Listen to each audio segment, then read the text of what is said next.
muito bem estar com vocês aqui novamente. O podcast Ninguém Te Conta Isso. E hoje eu vou receber mais um convidado especialista. Eu tenho aqui a honra de receber aqui um advogado, que ele atua aqui em Miami, no eixo São Paulo, tem escritório em Santa Catarina, na Bahia. É um cara aqui que trabalha com intermediação de negócio e ele criou assim um tema bem interessante para a gente falar, que são os processos, as ações de grande repercussão. E ele vai explicar para a gente hoje o que é isso, como é que são as ações de grande repercussão. Então vamos receber aqui com muito carinho aqui no podcast Ninguém Te Conta Isso, o doutor Rudolf Rocha. Obrigado, professor Castelo Branco. É um prazer incomensurável estar aqui. É uma honra você hoje que está sendo aí um grande entusiasta, né, para a área do direito, trazer essas informações, trazer temas novos para a sociedade. Então eu fico muito honrado pelo convite. Peço a Deus que Ele continue abençoando aqui o seu podcast, o seu trabalho. Você que é um grande perito na área judicial, um escritor, uma pessoa que a gente tem uma grande admiração. Então eu fico muito feliz por vários motivos de estar fazendo parte aqui desse podcast. Obrigado pela oportunidade e eu não tenho dúvidas que a gente vai poder trazer esclarecimentos muito bons para a sociedade que vão, de alguma forma, enriquecer aí o conhecimento das pessoas. O prazer é nosso, rapaz. Aqui você só vem abrilhantar aqui o nosso podcast. E a ideia aqui, Rodolfo, é a gente falar de coisas que realmente interessam para as pessoas saberem, né? Uhum.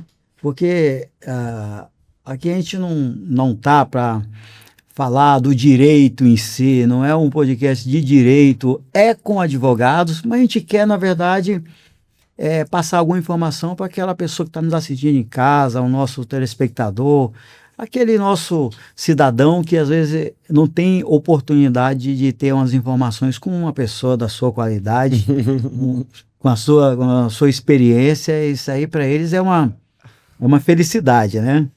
Então, eu queria te perguntar o seguinte: me explica assim melhor o que são essas ações de grande repercussão. O nome me chamou muita atenção. E se me chamou minha atenção, está chamando a atenção de muita gente em casa. O que são as ações de grande repercussão? O que é exatamente esse seu trabalho, que é um trabalho que eu tenho certeza que é muito importante?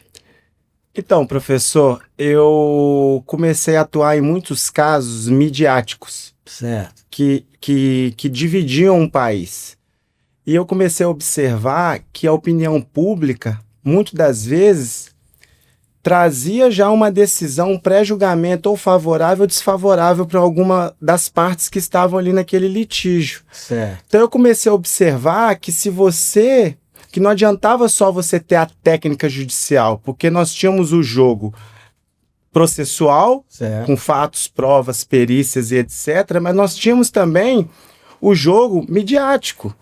Então, a narrativa da mídia, muitas das vezes a narrativa era contada só por uma das partes e às vezes com muitas inverdades. Então, eu comecei a observar a importância da gente falar de uma forma estratégica perante a mídia para trazer iluminar a verdade, trazer uma elucidação melhor e uma narrativa verdadeira. Porque eu sempre trabalhei nos meus casos dentro da verdade.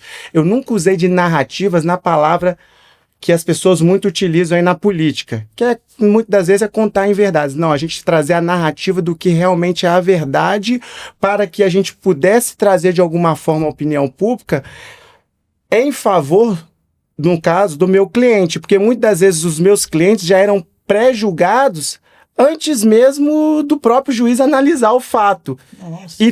E os casos midiáticos, eles não são só vistos pelos cidadãos, eles são vistos pelo juiz, pelos peritos, pelos promotores, pelos delegados, pelos policiais. Então, eu vi que era muito importante ter essa estratégia. Então, como eu comecei a pegar muitos casos de grande repercussão midiática a nível nacional e internacional, eu comecei a criar estratégias para poder falar da forma que eu ia poder trazer, mostrar que o meu cliente não era nenhum malfeitor como eram colocados pela mídia, e mostrar também que a outra parte não era nenhum santinho como às vezes a mídia gosta de colocar. Então eu consegui equalizar essa equação, botar um equilíbrio para que a sociedade pudesse saber o que realmente estava acontecendo de verdade com relação àquele fato ali, em específico. E sempre pautado dentro da ética, dos bons costumes, sem atacar as pessoas. Eu não vou na mídia para atacar, eu não vou na mídia para ser uma pessoa vaidosa para me aparecer. Não, eu vou para a mídia para poder esclarecer, equilibrar o jogo e mostrar que o meu cliente não é aquele, vamos dizer, um monstro, uma pessoa totalmente desqualificada. Não, sempre no direito tem a verdade de um lado, a verdade do outro e a verdade de verdade. Você veja o seguinte, né? Realmente isso é muito claro e sério que você está falando, porque é muito comum, na hora que você vê a matéria, o tema da matéria, ali já foi feito um julgamento e uma condenação. E a mídia, aquele veículo de comunicação que está naquele momento falando daquele tema, ele só vai entrevistar pessoas que concordam com aquela tese. Ou seja, se você discordar, você nunca vai aparecer na matéria daquele veículo de comunicação. Então, é importante que tenha advogados, operadores de direito, pessoas que tenham essa visão. Não, peraí, tem que esclarecer, como você bem falou, equilibrar o jogo. Sim. Mostrar os dois lados para que a opinião pública consiga realmente se posicionar sabendo de todos os fatos, contras e a favor. E professor, uma estratégia de você entrar num processo de grande repercussão, igual eu já participei de processos de grande repercussão, que atingiram mais de 200 milhões de views de pessoas no país. É. E você tem que ter muita inteligência desde a hora antes de começar a entrevista. É chegar no diretor daquele jornal que você vai conversar, por favor, quais as perguntas que você fez lá para outra parte? Aí muitos deles abrem. O que você vai me perguntar? Qual que é o foco de vocês? Aonde vocês querem chegar com essa entrevista? Então eu já me preparo antes com o diretor do jornal, com o repórter que vai me fazer as perguntas. Se eu estou do lado oposto, que não é do lado vamos supor, de um réu, se eu estou do lado de uma vítima, eu quero mostrar ainda mais que ela foi prejudicada. Então eu pergunto para ele como que vocês vão fazer, quais são as provas que você tem contrárias, o que você tem favorável, por quê? Porque aí eu consigo construir uma estratégia que vai ser sempre benéfica ao meu cliente. Então vamos lá. Mas sem utilizar de subterfúgios, de inverdades, de histórias, usando mesmo de coisas que realmente acontecem, porque querendo ou não, por mais que a opinião pública esteja desfavorável, vai chegar na mão de um juiz. E se aquela história não tiver de acordo com o que vai estar no processo, você também lá na frente você vai perder. Então não adianta você trazer uma opinião pública e perder o processo. Você tem que trazer a opinião pública e ganhar o processo. Então vamos lá. Se você entender assim, então vamos imaginar que um determinado cliente seu escolhe o Dr. Rudolph porque ele vai fazer o seguinte, ele vai fazer a defesa dele no judiciário, de acordo com a lei, tudo certo, mas ele vai também buscar esclarecer para a opinião pública o que é verdade e o que não é verdade sobre aquele tema. E ao você ser procurado por um veículo de comunicação que vai repercutir esse assunto, eu vejo que você se preocupa em saber o seguinte, a entrevista que você quer comigo é para prejudicar meu cliente ou é para esclarecer a verdade? Porque às vezes o repórter ele te prepara uma armadilha. É isso. Na verdade ele quer te ouvir porque você vai dar audiência, você está representando uma pessoa que aparentemente naquele momento está sendo acusada de algo que é bom para vender matéria daquele veículo de comunicação. E aí você vai lá e fala assim, olha, se você quer falar disso aqui, eu não concordo, que isso aqui não é verdade. Mas se você quiser realmente que eu vá ao programa para falar sobre isso, ou dê a entrevista com esse foco, aí você aceita, então você está, na verdade, defendendo o teu cliente a partir desse momento. Não só lá no judiciário, ali no dentro do tribunal? O que eu vejo muito, professor? Muitos advogados, às vezes, estão em início de carreira, ou às vezes já são advogados consolidados, mas o advogado ele quer só a fama.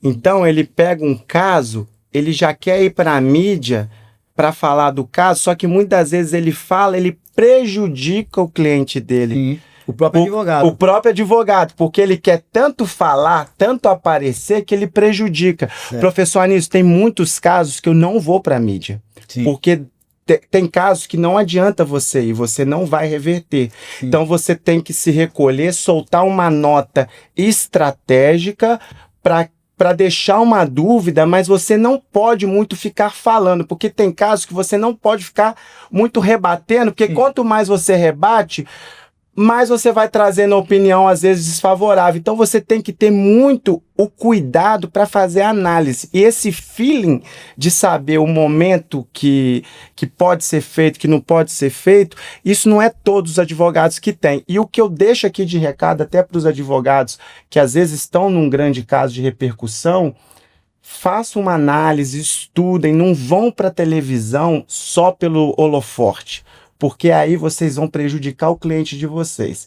Para ir para a televisão, há toda uma estratégia, há todo um procedimento. Você tem que, desde antes de marcar a entrevista, estar em conversa com o diretor, estar em conversa com o repórter, para que você faça algo que realmente vai proteger o teu cliente e mostrar a verdade dos fatos. Tá. Agora, entrando assim, acho que o nosso público está curioso. Você teria como dizer, dar um exemplo de algum tipo de caso que seria um caso de grande repercussão que o doutor trabalha?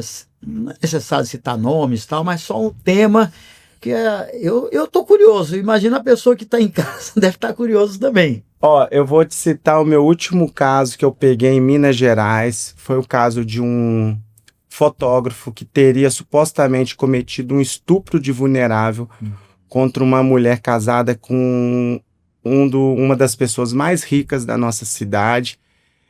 E ele teria supostamente pulado o muro. Eles tiveram essa relação. Foi filmado os seguranças pulando o muro e que também tiveram relação, supostamente tiveram essa relação com ela. Para quem viu o vídeo, ele era condenado, a cidade inteira. Professor Anísio, 600 mil habitantes, todas as pessoas da cidade sabem desse caso. Certo. Todas as pessoas julgando esse fotógrafo. Só que esse fotógrafo, ele era um conhecido meu, foi o fotógrafo do meu casamento, e ele só me mandou uma mensagem assim: estão cometendo uma injustiça comigo, me atende, por favor. Aí eu recebi ele no meu escritório, professor. Quando ele me mostrou, ele na festa com a moça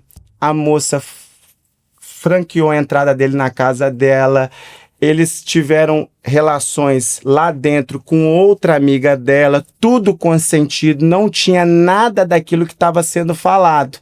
Só que pegaram só um pedaço das imagens sem o contexto e jogaram na mídia. E já teve aquela condenação das pessoas quererem assassinar o meu cliente sem mesmo ir para o judiciário. Então, o que nós fizemos? Pegamos todos esses fatos, entramos com um pedido para o juiz e conseguimos a revogação da prisão preventiva dele, porque a delegada pediu e o juiz deu, porque ele só tinha aquelas informações que foram vinculadas na mídia. E nós trouxemos outros vídeos, outros fatos que eles não tinham. Então a gente conseguiu, de alguma forma, limpar a imagem dele. Hoje ele está respondendo em liberdade.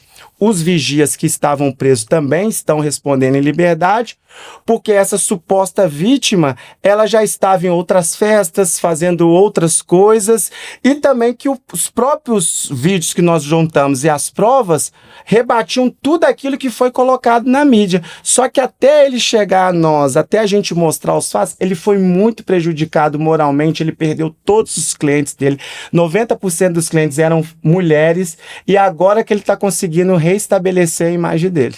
E como é que, por exemplo, como é que você, na verdade, digamos assim, como é que você depois pede uma indenização de uma situação dessa daí? Porque se a pessoa foi prejudicada com a sua imagem, perdeu dinheiro, perdeu o negócio, ficou sem possibilidade de trabalhar. Tem todo um prejuízo econômico e financeiro, né? E eu acho que aí é onde entra essa questão também, não é? Que o direito, ele não é só para limpar a imagem, é para reparar o dano também. Sim, Seria algo nesse sentido? sim, a gente, né, nos casos a gente agora só consegue fazer essa ação depois que tiver uma sentença absolutória, né? Então a gente espera o momento, lógico, sem perder o prazo para entrar com a reparação civil, mas todos os casos em que a gente consegue a absolvição do réu, quando nós estamos falando de um réu que é acusado injustamente, como eu te narrei nesse caso lá em Minas Gerais, a gente pede a reparação civil porque o que fazem com a imagem das pessoas diante de fatos como eu te narrei aqui, eu posso dizer que não tem dinheiro no mundo que repare o Exato. que ele passou, mas de alguma forma ameniza o prejuízo que ele teve.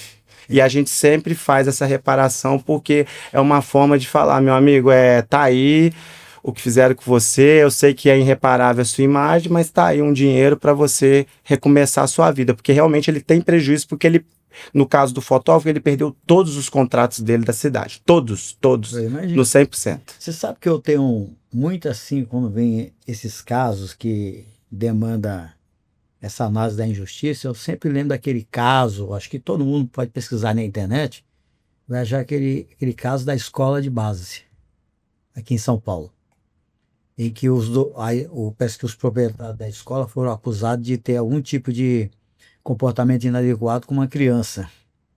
E acabou com a escola. Passaram não sei quantos anos esse processo. Algumas pessoas até morreram. A indenização vem, a pessoa já não tem mais reputação, não tem mais nada. Tudo foi destruído. E foi aquele repórter da Globo, Valmir Salaro. Isso aí eu falo porque isso aí está plenamente É divulgado, tal, público, né? é público. E eu considero aqui um dos casos assim de injustiça maior, não vou dizer que foi intencional, mas houve um equívoco de análise e a televisão de checar tudo e acabou, destruiu com aquele negócio, destruiu com a vida daquelas pessoas. Por isso que é importante, professor, a todos os advogados terem um conhecimento de como atuar nessas questões de grande repercussão. Eu, quando chega um caso que divide, eu já tive casos que dividiu o país. Eu te contei um caso regional que Sei. foi regional, mas pegou toda a região. Mas eu já tive casos que dividiram o país. E você, para pegar um caso desse, eu já pego o caso já sabendo qual é a emissora que eu vou dar uma entrevista exclusiva, qual que é a emissora que é mais pro lado da vítima, qual que é a emissora que é mais pro lado do acusado. Então, você tem que fazer até esse estudo, até para você entregar uma entrevista exclusiva, você tem que saber se você vai fazer para Record, para Bandeirantes, para Rede Globo, porque cada um tem uma linha e um viés para um lado, entendeu? E que caso foi esse aí? Você pode comentar ou não pode citar? Mas, Eu fiz agora o caso da separação do Amado Batista. certo. Que todo mundo ficou sabendo que ele separou, largou a ex-companheira dele sem condições nenhuma, com as roupas dentro do carro e etc. E quando chegou essa cliente para mim, eu tinha todas as emissoras querendo fazer a entrevista exclusiva. E eu escolhi a emissora que melhor iria mostrar as verdades sobre os fatos. Eu não queria botar nenhuma mentira, mas eu também não queria sensacionalismo, que eu não gosto de sensacionalismo. Então nós fizemos uma entrevista exclusiva com o Domingo Espetacular e foi o caso mais repercutido no ano de 2025. É sério? 2024, minto, 2024. Olha, que interessante. Foi o caso mais falado no ano de 2024. Eu nunca tive um caso com tanta repercussão igual esse caso da separação do Amado Batista, ao qual eu estava advogando para a ex-companheira dele. Nossa, é uma situação bem complexa, né? Mas eu vejo também que você trabalha naquelas outros tipos de ações, por exemplo, de massa, que tem a ver com o sistema bancário, alguma coisa de relação ao direito do consumidor, que tem também casos assim, que também eu observo que é um pouco da área também que você gosta de atuar. Sim. Me dá um exemplo assim de alguma situação que você está atuando hoje, ou que você, tudo assim é, que você pode falar, eu não vou te Sim, obrigar a falar nada. eu fiz. Professor Castelo Branco é maravilhoso. Eu fiz eu entrei no direito e comecei a trabalhar para um escritório que só mexia com ações em massa no direito bancário, Certo. com ações de cumprimento de sentença dos expurgos inflacionários, plano verão, plano Bresser. E logo em seguida eu também me especializei nisso e abri meu próprio escritório e comecei a atuar nesses casos. E hoje eu sou um dos escritórios com mais ações de cumprimento de sentença contra o Banco do Brasil e a Caixa Econômica e o banco, nossa Caixa aqui de São Paulo, Sim. dos expurgos inflacionários do plano verão e do plano Bresser. E essas ações também são ações de grande repercussão, porque esse direito foi repercutido no Brasil inteiro. Só que os clientes não sabiam que tinham direito. Então, escritórios como o meu ia atrás desses clientes, mostrava para os poupadores, você tem esse direito a receber.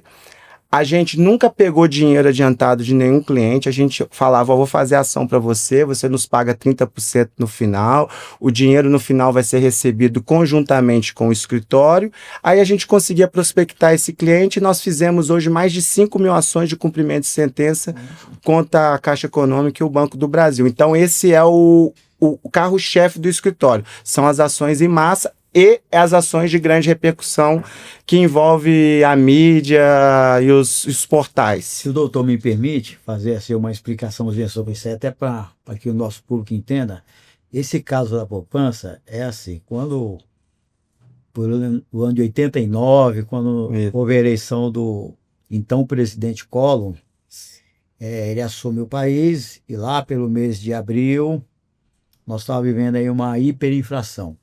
Inflação de 2 dígitos aí, se não me engano. 42,70. Mas teve um mês lá que ela chegou a ser 84,32%. Isso. Foi quando foi feito aquele plano que congelou o dinheiro da poupança. Isso. Se não me engano, foi no dia 14 de abril, se eu não estiver enganado, a data. E aí o que acontece? Naquele mês, a inflação de 84,32 caiu para 11 e poucos por cento. Aí ficou aquela dúvida. Como é que tem que ser a remuneração daquele mês do dinheiro dos poupadores? Se ia ser em cima do valor dos 84,22 ou se já ia pegar o valor dos 11% que deu aquela redução, porque houve o congelamento dos recursos em poupança e então a inflação estagnou, porque ninguém movimentava a economia. A inflação caiu forçadamente dessa forma. E aí, essa é uma das discussões. Aí houve outros planos, outras tentativas, que não deram muito certo, até que a coisa teve a estabilidade em 94, também dia 30 de junho de 94. O plano real, né? Quando virou a moeda para real, a partir do dia 1º de julho de 94, aí já no outro governo. Se não me engano, o ministro era o Fernando Henrique, na época, que capitaneou esse plano. Não estou aqui, eu não faço nenhuma deferência política a ninguém. Estou comentando que eram os agentes que estavam naquele momento. Pegando o seu gancho, foi professor, isso, né? O que era? O banco tinha que pagar os juros da poupança sobre 84% e pagava sobre 42%. Na maioria dos casos, ele pagava só pela metade. Aí o Instituto de Defesa do Consumidor, o IDEC, entrou com uma ação. Conheço. Uma ação. Ação civil pública. Essa ação ficou muitos anos na justiça. Aí ela foi julgada em última instância pelo STF, teve efeito erga omnes, dando o direito a todos os poupadores já entrar com a execução que a gente chama de execução indireta. O que é uma execução indireta? É quando você aproveita um processo feito por um órgão igual o IDEC e o poupador em específico que tem o direito já entra com cumprimento de sentença.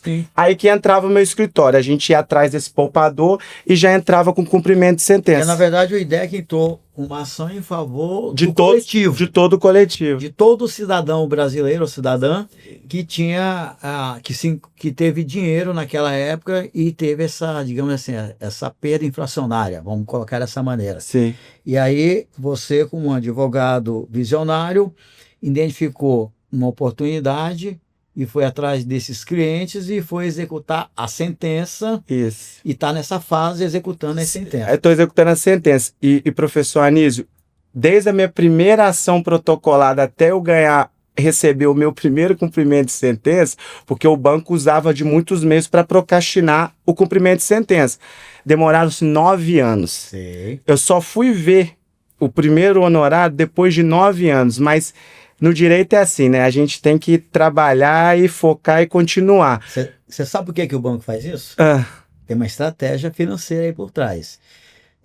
Qualquer processo trabalhista ou qualquer ação dessa natureza, o banco ele sabe que vai perder. sim, Ele só fala assim, bom, eu sei que eu vou perder, então eu vou procrastinar isso aqui, eu vou empurrar isso aqui o quanto tempo que eu puder. Porque eu sei que eu vou ter que desembolsar esse dinheiro, mas não vou desembolsar hoje. é isso. Hoje eu vou pegar esse dinheiro que eu ia gastar hoje, eu vou gastar só daqui a 10 anos, eu vou emprestar ele várias vezes e talvez com os juros desse próprio dinheiro eu pago essa ação. É isso. Então ele faz essa... E muitas das, é uma estratégia. e muitas das vezes, professor, o tempo vai rolando, o advogado perde um prazo e o banco ganha a ação, porque o advogado perdeu o prazo. Então é uma forma também dele ir levando, porque ganhar tempo é uma forma de você, de alguma forma lá na frente, até vencer o processo. Sim. Não só usar o dinheiro como o banco faz. A principal ideia do banco é ir usando o dinheiro e pagar lá na frente. E muitas das vezes, o que acontece? O advogado ou o escritório perde o prazo. E aí o banco vence o cumprimento de sentença. E como você bem disse, para as pessoas entenderem, no cumprimento de sentença é assim, você vai discutir o cálculo, o direito já está consolidado. Uhum. Aí vai discutir quanto que a pessoa tem que receber. Então, se nós entramos, a grosso modo, pedindo 1 milhão, o banco, para contestar o valor, que no cumprimento de sentença ele só questiona o valor. Ele, para questionar, não, eu não devo 1 milhão, eu devo 500 mil, ele tem que fazer o depósito judicial sobre 1 milhão. E ali vai ficar discutindo a ação, quanto que ele tem que pagar. E 99,99 das vezes, o banco é condenado a pagar sobre o valor que a gente entra executando. E nesse trabalho, a gente sempre precisa do trabalho de um perito, como o professor Castelo Branco, para estar fazendo a perícia do processo e o juiz está liberando o alvará. Você sabe que teve agora, no Tribunal de Minas Gerais, uma decisão judicial sobre essas questões dos financiamentos SAC, Bryce, porque muito tenta se passar para as pessoas que o sistema SAC, aquele que as prestações são decrescentes, ele é melhor para o cidadão Tem que a tabela em relação à tabela Price. E eu escrevi num dos meus livros exatamente isso. Não tem diferença alguma. Tanto faz você fazer com um, como fazer com o outro. No tempo, eles são equivalentes. Você gasta o mesmo, bate até os centavos. Mas, na cabeça, no imaginário das pessoas, como a parcela está decrescendo, aparentemente estou tendo algum benefício. E teve um juiz de Minas Gerais que emitiu agora uma decisão, foi agora dia 14 de outubro. Eu vou te passar depois essa decisão. Ele fala exatamente, ele cita o nosso livro, a nossa doutrina, e cita o nosso nome lá na decisão, balizando essa informação. Foi no Tribunal de Minas, saiu agora em outubro. Que legal. É uma coisa... Você tocou aqui no assunto, eu estou fazendo esse merchandise aqui no meio da tua entrevista. Ô professor, e eu também estou trabalhando em umas ações em massa, que é a cédula de crédito rural, que é o inverso. O produtor rural, ele pegava empréstimos rurais lá no Plano Collor, em 1990, 91, 92, e o que o banco fazia? Ao invés de cobrar os juros sobre o valor da inflação na época, eles cobravam sobre um valor a mais. Uhum. Então o banco era assim, como que o banco fazia naquela época? Para pagar a poupança, ele pagava abaixo da inflação. E para cobrar os juros, ele cobrava acima da inflação. Então a gente também está fazendo os cumprimentos provisórios de sentença em favor de todos os poupadores rurais de todo o Brasil. Olha, isso aí é um tema bem interessante. É bom que as pessoas entendam esses termos, né? Cédula de crédito. O que é isso? A cédula de crédito tem a cédula de crédito bancária, a cédula de crédito rural, Nada mais é de que o banco, ao você assinar esse documento, você está assinando uma espécie de confissão de dívida, Sim. onde o banco, se você não quita, ele simplesmente executa um título, ele nem discute se a dívida é certa ou se não é certa, ele só executa. Muitas vezes fica averbado no registro de imóveis, porque Isso. o poupador ele tem que deixar um imóvel como garantia daquele empréstimo. Aí ele já fez um financiamento que nós costumamos dizer na Lei 9.514, Uhum. de 97, que é a Lei da Alienação Fiduciária. É isso aí. Onde ele Você conhece bem, hein, professor? é o meu É o seu carro-chefe. é meu quintal isso aí. Porque existe essa lei, a lei aqui no Brasil nós temos dois sistemas de financiamento para as coisas, né? No caso, principalmente ligado ao setor imobiliário, né? Que era o Sistema Financeiro da Habitação, que é o chamado SFH, e tem o Sistema Financeiro Imobiliário. Que o Sistema Financeiro Imobiliário, ele nasce para dar uma garantia àquele que empresta imóvel. Então, a garantia é o próprio imóvel. Sendo que no outro tinha a garantia que é a chamada hipoteca. Mas como entra muito a relação de direito de consumo, existia outras prerrogativas, a questão da moradia, a coisa social. Então tinha outros fatos que dava margem à discussão. Na alienação fiduciária, não. Você simplesmente, você tem a garantia do próprio bem, você executa essa garantia, você tem 15 dias para, que nós chamamos de purgar a mora, que é o prazo para a pessoa ter que pagar as parcelas, né? Inclusive é uma coisa interessante, nessa lei fala que após 3 parcelas vencidas, você já pode, na verdade, fazer essa cobrança, inclusive até levar o imóvel a leilão, com 3 parcelas. Aí ficou no imaginário de algumas pessoas, alguém me perguntava assim, eu posso atrasar até 3 prestações, no qual é o risco de eu ter uma busca e apreensão de um carro, outras coisas. Amigo, aquele que te deve pode cobrar até no primeiro dia útil. Sim. Agora, na alienação fiduciária, que é do imóvel, existe sim essa prerrogativa dos 90 dias, ele te dá um prazo, que nós estamos falando de a moradia, né? Uma coisa, mexe com a família, mexe com a estrutura, né? E ninguém deixa de pagar a sua casa porque não quer pagar. É que o brasileiro, por muitas vezes, não planeja direito essas compras, né? Muito assim na emoção e na necessidade. Então, por isso que eu conheço um pouquinho dessa questão. Um pouquinho não, você conhece muito, né? Que é Você é mestre, é doutor, né, professor? Que é um tema que a gente cuida um pouco, né? A gente já trabalha com esse tema do direito bancário há muito tempo. E é um tema muito bacana, né? É um tema muito bacana porque abarca muitas pessoas que foram prejudicadas e tem muitas pessoas que vão ter direitos a receber de outros bancos, porque eu não sei se você sabe, professor, existem outras ações civis públicas de outros bancos pendentes de julgamento no STF. Não, isso aí é uma informação que... De vários outros bancos. Né? E que tipo de ação são essas aí? A mesma coisa. O Plano Verão e Plano Bresser, os expurgos inflacionários. É porque naquela época os bancos predominantes da poupança era a Caixa Econômica e você falou, a nossa Caixa, o nosso banco, ela foi incorporada ao Banco do Brasil. Mas tem o Itaú. Tem o Itaú. Tem o Bradesco. Que também tinha o sistema de poupança. Tinha o sistema de poupança. Então, apesar que o forte mesmo era o banco estatal da Caixa, sim, que tinha a propaganda do governo, tudo. É uma coisa que é importante que o nosso telespectador saiba, que no que diz respeito à poupança, a mesma remuneração que tem no banco A é no banco B, é no banco C. Não tem mudança, não tem diferença nenhuma de banco para banco. A lei da poupança, a regra da poupança é igual para todos os poupadores no Brasil. Aí o cara vai falar, vou pôr na poupança da Caixa porque é melhor do que do outro. Às vezes a pessoa acha, eu tô nesse banco aqui, rende mais. Não rende não, rende a mesma coisa. Obviamente você pode ter um atendimento diferenciado, ou então uma segurança patrimonial do banco. Professor, as pessoas podem falar do público, que né, as coisas públicas no Brasil não funcionam, mas banco, eu aconselho a todos a trabalharem só com os bancos públicos, que são os bancos que te trazem mais segurança. Eu salvo engano, professor, existe uma lei que bancos públicos não podem quebrar, nem a Caixa, nem o Banco do Brasil, que é economia mista, eles não quebram. eles sempre vão ter um saldo, não sei se é do Banco Central, acho que você como perito vai saber me falar um pouco melhor sobre isso, então eles não quebram.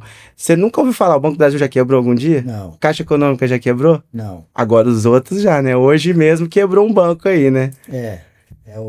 O sistema bancário brasileiro, ele melhorou muito quando aquele ministro, Armínio Fraga, Maravilhoso. ele implantou o Sistema Brasileiro de Pagamentos.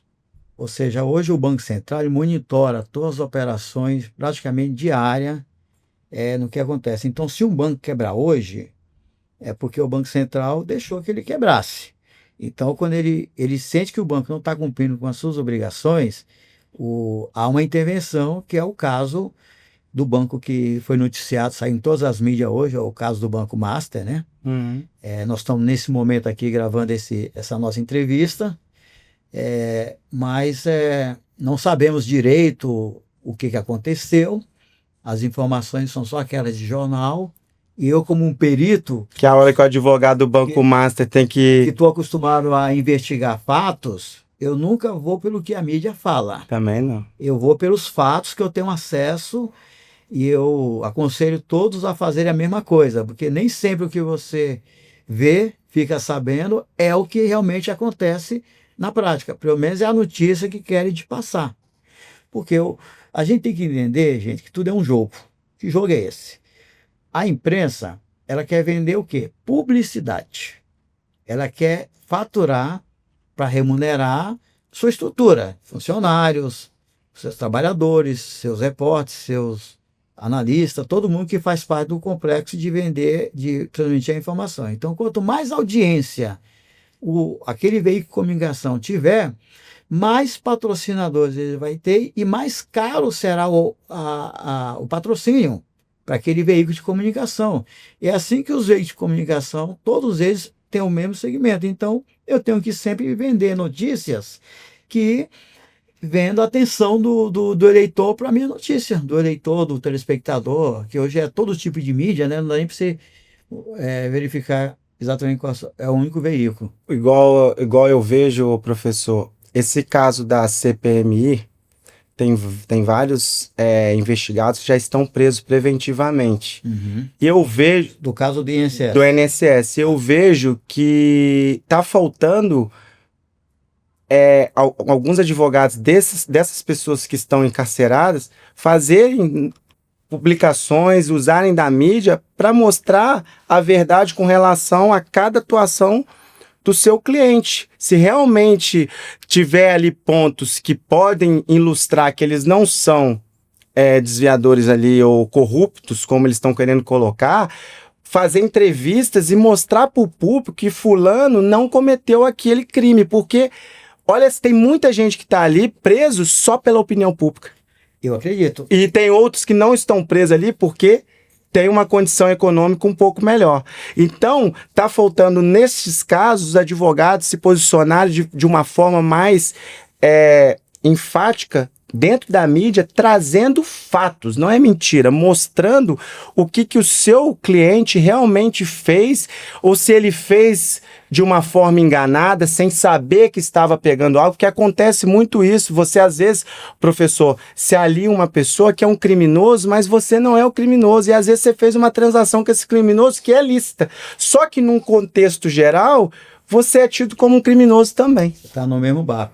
Na verdade, aqui, indo do nosso lado aqui da investigação pericial, essa é a principal atividade que a gente faz hoje, é investigar fatos. A gente investiga exatamente esses fenômenos aí. A gente investiga toda a cadeia de custódia. O que é cadeia de custódia? É como que os fatos foram sendo montados, porque a prova ela não pode ser forçada.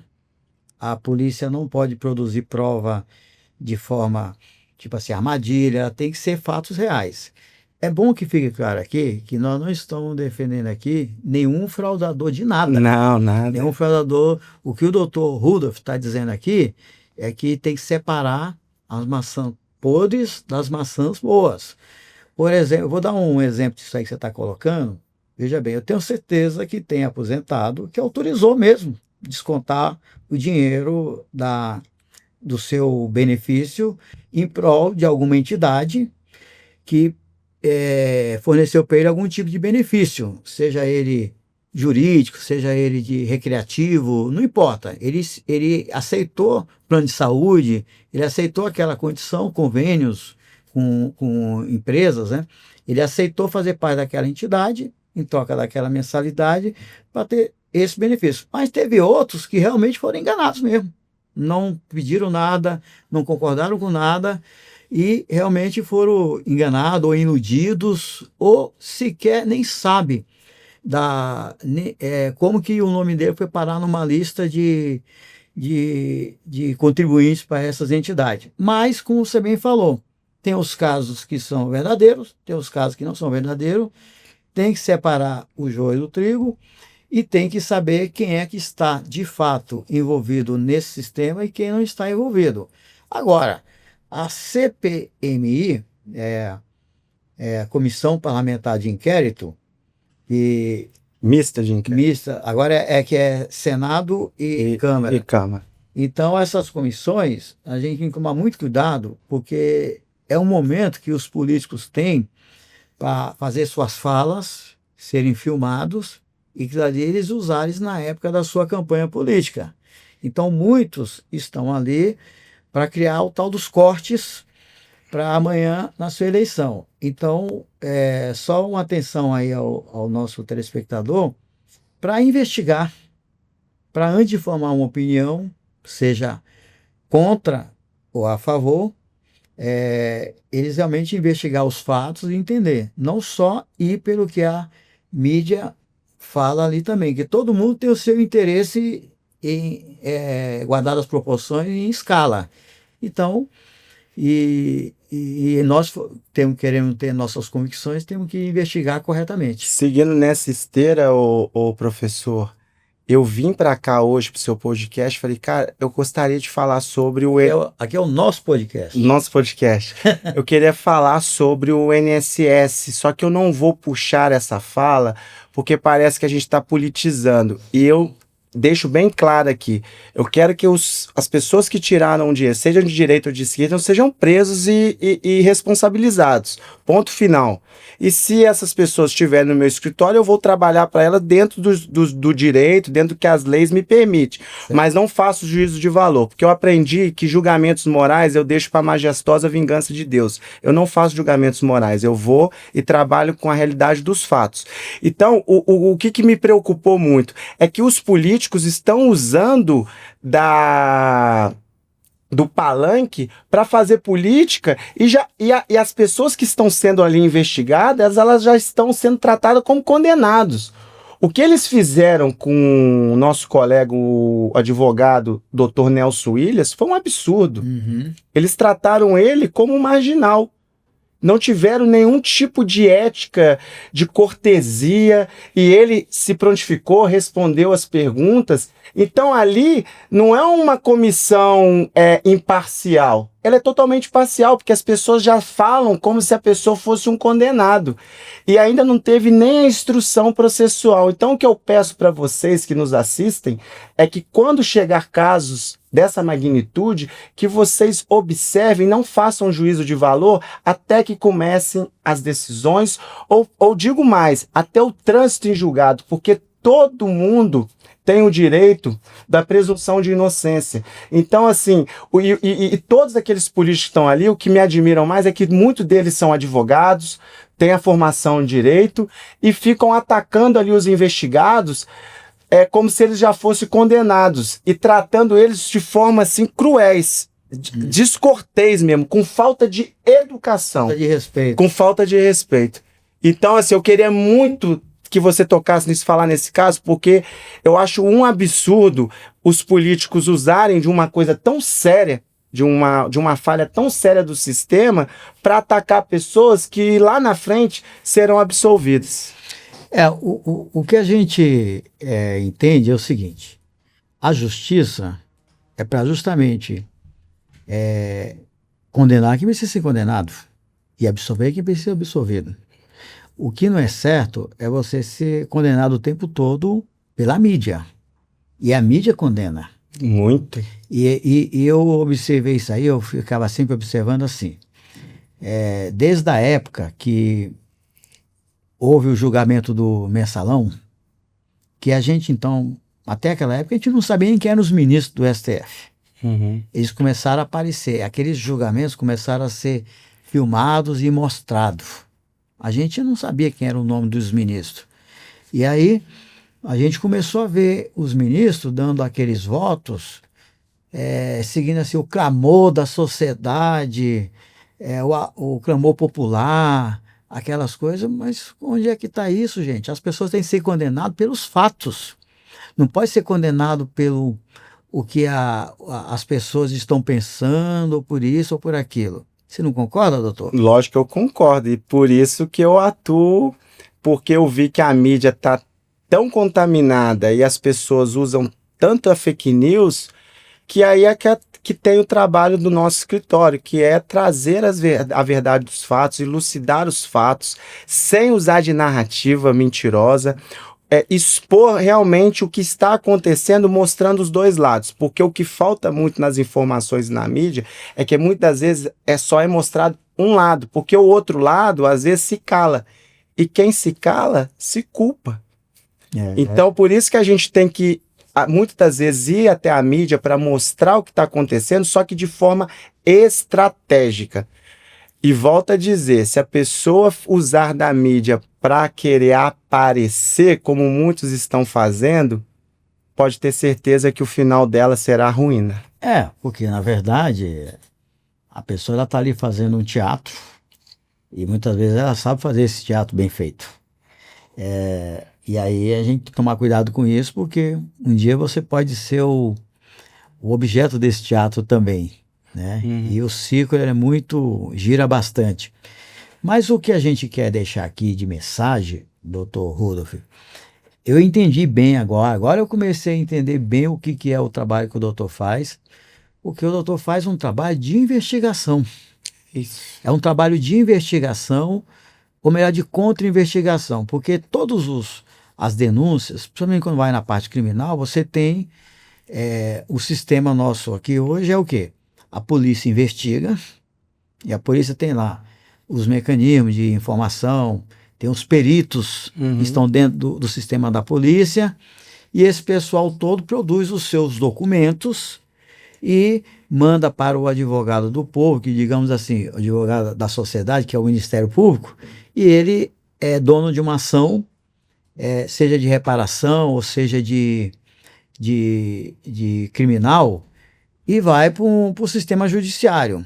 E as pessoas são acusadas em cima dessas provas, em cima de todas essas situações, correto? Aí uma coisa que eu sempre falo é o seguinte, pelo menos muitos advogados que eu conheço, eles não conhecem um direito que eles têm, que é o direito também de fazer a investigação. É isso. Às vezes eles acham que o único direito que eles têm é de falar ali naqueles autos, cumprir os prazos que o Código de Processo Civil... Investigação defensiva. O provimento 188 da OAB. Esse é o nosso carro-chefe no escritório. É o advogado informar ao judiciário que ele vai fazer a investigação defensiva, que é uma prerrogativa do advogado. Tá? Por isso que eu gosto de trabalhar com os advogados, porque a gente está nesse mesmo espectro de atuação. E com essa investigação defensiva, ele pode também, inclusive até oficiar a polícia, oficiar o próprio Ministério Público, oficiar os órgãos, tipo o COAF, os laboratórios de finanças que cada estado tem, e outros órgãos que estejam envolvidos naquela investigação para esclarecer fatos que até então está lá no inquérito e simplesmente é de desconhecimento até do próprio magistrado do processo. Sim, igual nesse caso que eu te falei do estupro de vulnerável do fotógrafo contra essa moça lá em Minas, a gente na hora de pegar os vídeos, eu não peguei simplesmente levei para uma tabeliã e fiz uma ata notarial, não, nós fizemos uma perícia do celular e dos vídeos com o perito oficial, que além de ser um perito do judiciário, ele também atua com escritório próprio. Então a gente já fez com uma pessoa idônea. Sim. do próprio judiciário, e juntamos. Então ali era uma prova cabal que ele não tinha cometido nenhum estupro de vulnerável. Então, por isso a importância da perícia. Até vou falar para vocês, o professor Castelo Branco é um dos maiores peritos do Brasil. Então, todos os advogados que estão nos assistindo, operadores do direito, contrate aqui o nosso professor, hein? Não, nós somos só um humilde colaborador dos grandes advogados, como o doutor Rudolf aqui. É que, na verdade, é o seguinte, o advogado, ele foi treinado na faculdade, que eu falo que toda faculdade é um treinamento.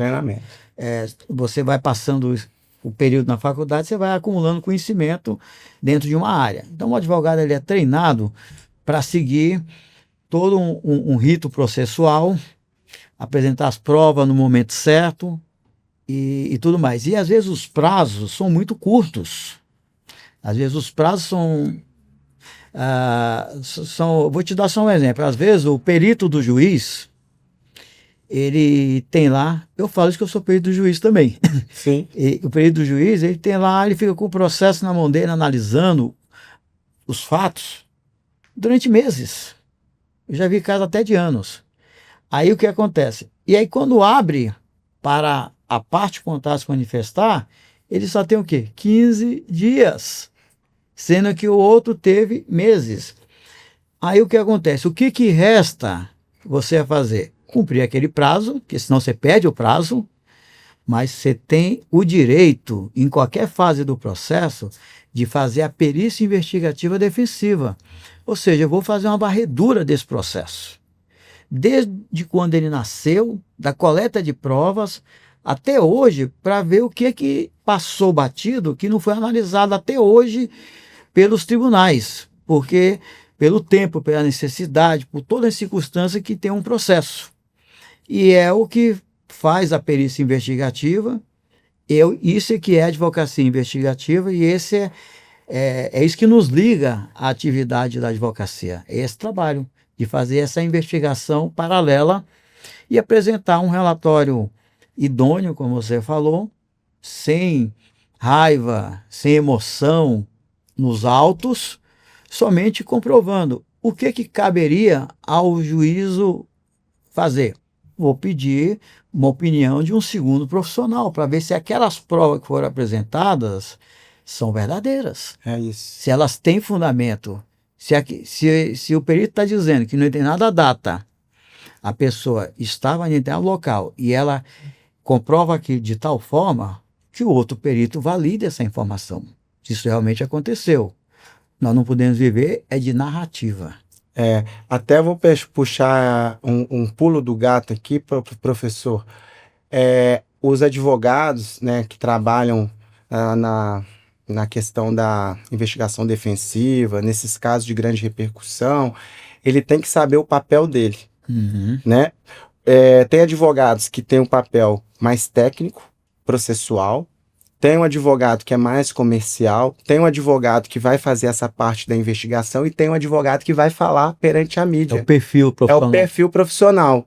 Eu passei por todas essas fases dentro do escritório. Eu fui advogado comercial, fui um advogado que trabalhei com a parte técnica, só que eu vi que eu sou um advogado extremamente comercial e que eu falo bem e consigo fazer a estratégia junto com o repórter e com o diretor sobre aqueles casos que eu estou atuando. Então, assim, a coisa mais importante de tudo isso que nós estamos falando aqui é o advogado se identificar e saber qual é o papel dele. Qual é o papel dele no processo. E entender também o seguinte, que o perito, no caso, ele é um auxiliar desse advogado. É isso. Ele está ali para colaborar, para somar, para fazer algo que ele não foi treinado para fazer aquilo. Sim. Ele não foi treinado, ele foi treinado para identificar a devida aplicação da lei, como é que funciona. É muito bom saber que o Dr. Rudolf tem esse pensamento, muito parecido com o meu. Eu não sabia que a gente pensava tão igual. Não, e em alguns pontos. Eu espero que a gente possa, num futuro próximo, trabalharmos juntos. Com certeza. Porque a gente tem muita coisa para acrescentar. Eu penso o seguinte, não é vergonhoso, muito pelo contrário, dos advogados. você pedir ajuda de um outro escritório, trabalhar em parceria com outro escritório, se você não tem outros advogados no seu escritório, buscar ajuda de peritos para te auxiliar, fazer uma investigação defensiva com outro colega que possa te auxiliar. Porque, no final das contas, o que vale, gente, é a gente vencer o processo ou mitigar os danos dos nossos clientes. E se você achar que sozinho você vai conseguir, muitas das vezes não é a melhor estratégia. Então eu deixo assim uma orientação para todos os colegas que sempre que pegar uma questão, analise, veja se não precisa de uma ajuda técnica de um perito ou de uma ajuda técnica de um outro colega, porque isso faz toda a diferença para o desfecho final. Doutor, eu vou fazer até aqui uma defesa, até do próprio judiciário. Vou falar por quê. Eu já peguei tanto processo enrolado, já passou por 1, 2, 3 advogados, e cada um emenda aquilo de uma maneira, isso fica na mão de um juiz. E no final o juiz tem que decidir, de uma forma ou de outra. O processo ele tem prazo para ser decidido. Você sabe que o juiz ele não tem todo o prazo do mundo para dar uma decisão no processo. Ele tem fiscalização, É corregedoria. corregedoria, tem o próprio CNJ, que fiscaliza a atividade do judiciário, também de uma certa forma, normatiza.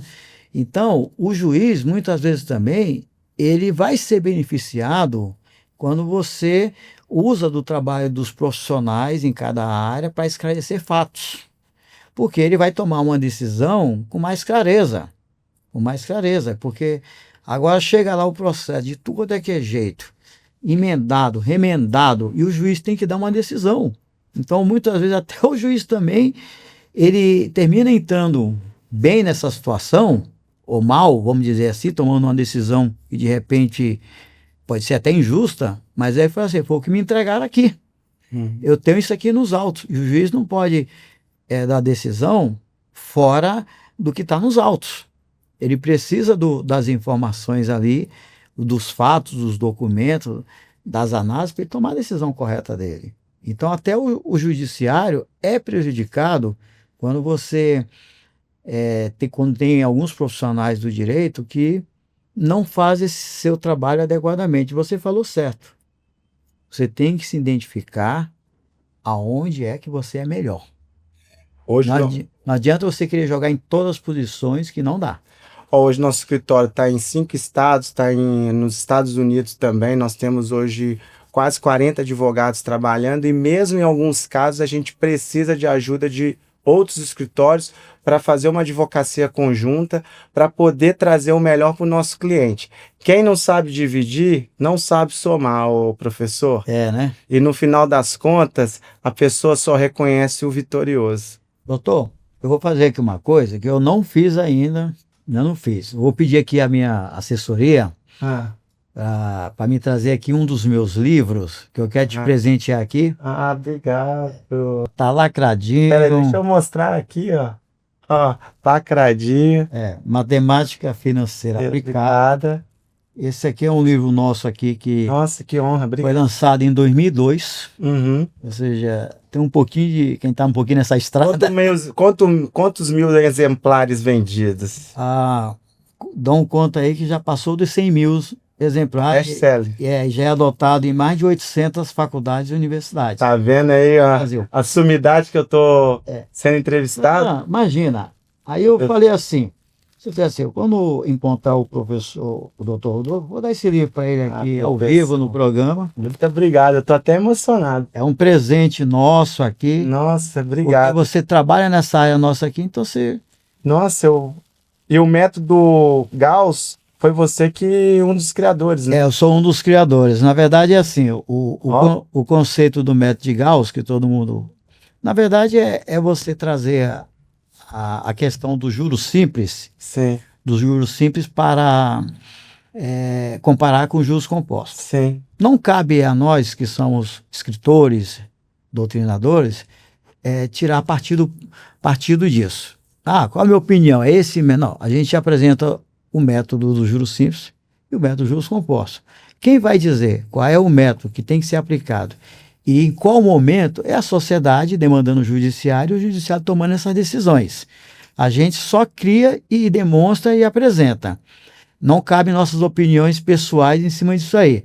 Mas a verdade é assim, quem criou o conceito do método de Gauss é um matemático alemão, John Carl Friedrich Gauss, 1700 e 700, mais ou menos por aí, desenvolveu o método que todo mundo passou por isso na escola. Quem que não ouviu falar nesse nome? PA e PG. É isso. Todo mundo ouviu, mas pode ser que ninguém lembre e ninguém quer lembrar. Uhum. Mas o conceito do juros compostos está baseado numa PG, que é uma projeção geométrica, é o cálculo exponencial, e o conceito do juros simples é baseado numa PA, que é o cálculo aritmético, o cálculo linear, que a gente fala, né? Então, a gente demonstra nesse livro aí as duas versões e fica aí para quem quiser utilizar da melhor forma que achar necessário. Essa é que é a ideia. Entendeu? Essa é que é a ideia da gente fazer. E aí, três professores, o professor José Jorge Mesquiati Nogueira, que dava aula da Unicamp, ele é da de Campinas, né?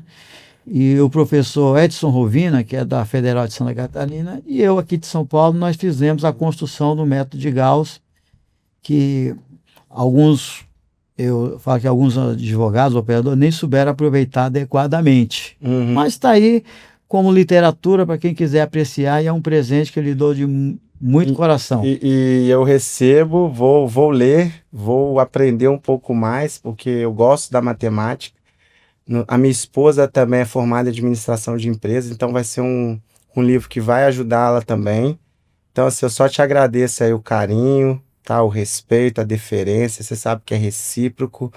E eu estou muito feliz. E quando a gente encerrar aqui, eu gostaria de ter a sua dedicatória, né? A gente ter uma foto, porque... Eu falo para todo mundo que autografa um livro, e se eu ficar famoso, você vende o livro. É isso aí, professor. Doutor Rudolph, nós estamos chegando aqui ao final do nosso podcast. Tem muitos temas aqui. Eu vi que você tem bastante área para a gente explorar. Sim. Eu quero já te convidar para você voltar numa outra oportunidade para a gente tratar de um tema que você queira. Eu quero falar disso aqui. Será um papo maravilhoso como foi esse de hoje.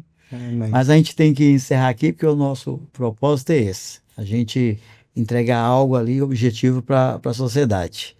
Então eu queria te agradecer e também que você faça suas considerações finais, deixe sua mensagem aí para o seu público, o nosso público aqui, e dizer que a nossa empresa, a CAGESP, está aqui à disposição de todos os advogados, de todo o mundo judiciário, para atender naquilo que for melhor. Professor, muito obrigado. Tá? Foi uma honra para mim participar desse podcast. Eu faço muitos trabalhos sociais e você, como professor, eu tenho certeza que o que te deixa mais feliz é ensinar. Não tenha nada que te faça mais feliz que te ensinar.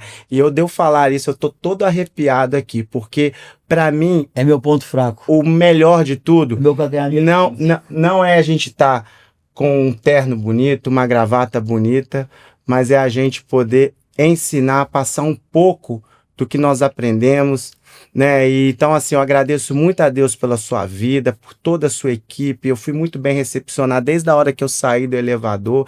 Então, eu só quero pedir a Deus que Ele te dê muita saúde, muita sabedoria, muita força para você, para os seus colaboradores, para os seus familiares, e que você continue trazendo pessoas que estão aqui para somar para a sociedade. Então, assim, muito obrigado, estou muito honrado. Então, estão me faltando palavras para te agradecer o quanto eu estou feliz de estar aqui.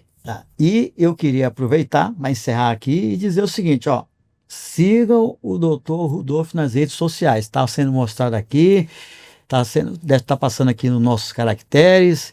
Então, é uma experiência seguir o Dr. Rudolph, você vai aprender muito. E também não deixe de seguir nossas redes sociais, compartilhe aqui nosso canal, aperte o sininho lá, faça tudo que tem que fazer, que a internet permite aí, para a gente crescer e poder estar trazendo mais advogado do padrão do Dr. Rudolph. Porque o podcast Ninguém Te Conta Isso é só vitória. Obrigado a todos, até um próximo episódio.